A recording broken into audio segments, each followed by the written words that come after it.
बस करो। ये है आम जिंदगी, ये है मेंटोस जिंदगी।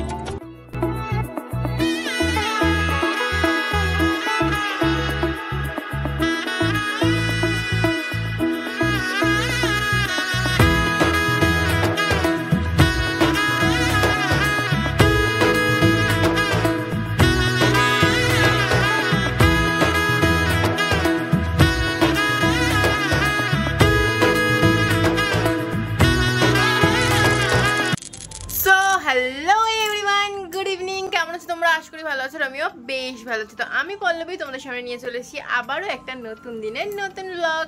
তো আজকে ব্লগটা তো তোমরা তো দেখে বুঝেই গেছো যে আজকে হচ্ছে একটা বিয়ে বাড়ি। আর বিয়ে বাড়িতে আজকে আমি অনেক দিন বাদে শাড়ি ছাড়া কি পরলাম চলো একেবারে বিয়ে বাড়িতে গিয়ে দেখাচ্ছি। আর বিয়ে বাড়িটা কার চলো গিয়ে দেখাই।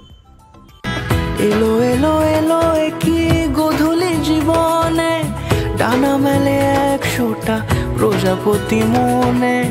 চাওয়া পাওয়া ছিল যত এতদিন ধরে, পেল সবই পূর্ণতা বিবাহ বাসরে। কার বিয়ে বলতে যাদের বিয়ে তাদের ছবি কিন্তু তোমাদেরকে প্রথমেই দেখিয়ে দিলাম। আর তারপরে দেখো আমরা তো বিয়ে বাড়ি এসে পৌঁছে গেছি, তোমরা বুঝতেই পেরে গেছো। তো চলো ঢুকে পড়ি। তো ঢুকে পড়ার প্রথমেই দেখো কি সুন্দর একটা মেয়ে, কিউট দেখতে কিউট ফুল দিয়ে দিল। তো চলো এই কিউট ফুলটা নিয়ে আমি বা কি করবো, একটা মেয়ের হাত থেকে নিয়ে কি কোনো লাভ আছে? চলো তাহলে একটা ছেলের হাতেই দিয়ে দেওয়া যাক। আর সেই ছেলেটা হচ্ছে আমার আল হাবিবি। এই যে আমার আল হাবিবিকে আমি দেবো, এই যে। আর আমার আল হাবিবিও বুঝে গেল, আমাকেও দিয়ে দিল নিজের ফুলটা। বাহ বাহ বাহ, গুড। তো যাই হোক, তো দেখো এত বকবক করতে করতে ঢুকে তো পড়েছি। চলো এইবারে দেখা যাক বর বউ কোথায় আছে। তো আমার বর তো ডাকছে, দেখি এখানে কি বর দেখতে পাই না বউ দেখতে পাই। তো চলো এইখানে ধ্যাত্তেরি বর বউয়ের ছালো গুলি, এদিকে তো স্টার্টার দেখতে পাচ্ছি, চলো স্টার্টারে হামলা করি। আরে না এখানে শ্বশুর বাড়ির ব্যাপার, ঝামেলা হয়ে যাবে। চলো আগে গিফটটা দিয়ে আসি, তারপরে নয় খাওয়া দাওয়ার ব্যাপারটা হবে। তো এখানে তো মেয়ে খুঁজে পেলাম না, তার বরঞ্চ তোমাদেরকেই গানটা শুনিয়ে দিলাম যে এখানে যে মানে লাইভ প্রোগ্রামটা হচ্ছিল। তো তারপরে চলো এইবারে আমাদেরকে মেয়ে খুঁজতে হবে, মেয়ে ধরে আনতে হবে, মানে সরি ধরে আনতে হবে না, মানে মেয়েকে গিফটটা দিতে হবে। তো চলো এইখানে এলাম মেয়ের জায়গায়। বাপ রে বাপ কি ভিড়, যেহেতু বিয়ে বলে কথা তো আগে তো মেয়েকেই সবাই দেখতে আসবে, বউ ভাতে আবার তখন বরকে সবাই দেখতে যাবে। তো চলো, আর সত্যি বলতে কি বিয়ে হোক আর বউ ভাত হোক সবসময় কিন্তু মেয়েকেই দেখতে সবাই আসে, কি বলো? তো তারপরে চলো এখানে দেখো তোমাদেরকে বউ দেখিয়ে দিলাম, যেটা তোমরাও দেখতে চাইছিলে, হ্যাঁ কি না কমেন্ট করে জানাও। তোমরাও কি মেয়ে দেখতে যাও, মানে বউ দেখতে যাও না বর দেখতে যাও? আমি তো সব জায়গায় বউই দেখতে যাই। তো তারপরে চলো এইখানে দেখো আর একটা বউয়ের দেখা পেয়ে গেলাম, এবার তোমরা বুঝে নাও কাকে বলছি, বেশি কথা বলা যাবে না। তো তারপরে চলো আমি তারপরে গিফট দিয়ে আলাপ করে চলে এলাম নিচে। এইবারে যেতে হবে হচ্ছে আসল লক্ষ্যের দিকে, যেটা আমার বর প্রথমে এসেই শুরু করে দিয়েছে। আমি তোমাদেরকে সবসময় দেখিয়েছি যে আমার বর আর আমার দেওর সবসময় আগে শুরু করে দেয় আমাদের ডান হাতের কাজটা। তো তারপরে চলো আমি গেলাম ডান হাতের কাজ সারতে। তো প্রথমেই নিয়ে নিলাম দুখানা কাবাব। আর এই দুখানা কাবাব খেতে খেতে আমার তখন ওই মুহূর্তে মনে হচ্ছে যে আমার সত্যি দুদিন আগে পেট খারাপ ছিল। বাবা তোমাদের সামনে বলেও ফেললাম, ছাড়ো সত্যি ছিল। তারপরেও কি করে আমি এত প্লেট ভরে ভরে খাবার নিচ্ছি আমি নিজেই বুঝতে পারছি না, কারণ আমি প্রায় 1 থেকে 2 সপ্তাহ ভালো করে খাইনি।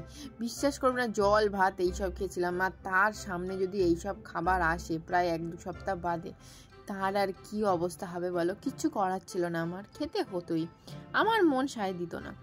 তারপরে চলো এদিকে দেখো বরও এসে গেছে, বরকেও তোমাদেরকে দেখিয়ে দিলাম। তো তোমাদের দেখো বর বউ দুটোই দেখিয়ে দিলাম, আর বাদ কি থেকে যায় বলো তো? এই মকটেল কাউন্টারটা বাকি রয়ে যায়, চলো সেটাও তোমাদেরকে দেখিয়ে দিলাম। আর কি বাকি রয়ে যেতে পারে? আমার এই মকটেল খাওয়াটা।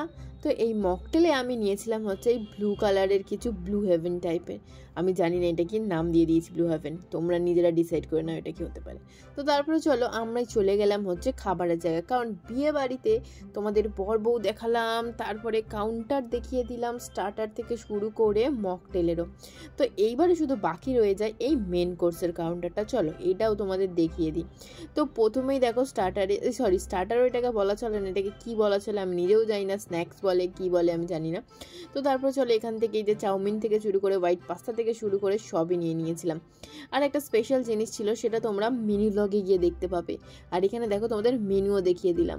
আর পুরো খাবারের ব্লগটা তোমরা কোথায় পেয়ে যাবে? তোমরা অবশ্যই জানো, মিনি ব্লগে। তো চলো এখন আপাতত তোমাদেরকে খাবারের জায়গাটা দেখিয়ে দিলাম। আর আজকের ব্লগটা কিন্তু এইখানেই খেয়ে দিয়ে শেষ করে দিয়েছিলাম, তার কারণ এরপরে আর কিছু থাকেই না। বিয়েবাড়িতে মানুষ যায় কি করতে? খেতে। তো আমিও গেছিলাম খেতে। আর এই যে হাড্ডিটা তোমাদেরকে বড় ব্লগে দেখাতে ভুললাম না, কারণ এই হাড্ডিটাই হচ্ছে আসল, কারণ আজকে মাটন থেকে চিকেন থেকে সবই ছিল। চলো টাটা, বাই বাই।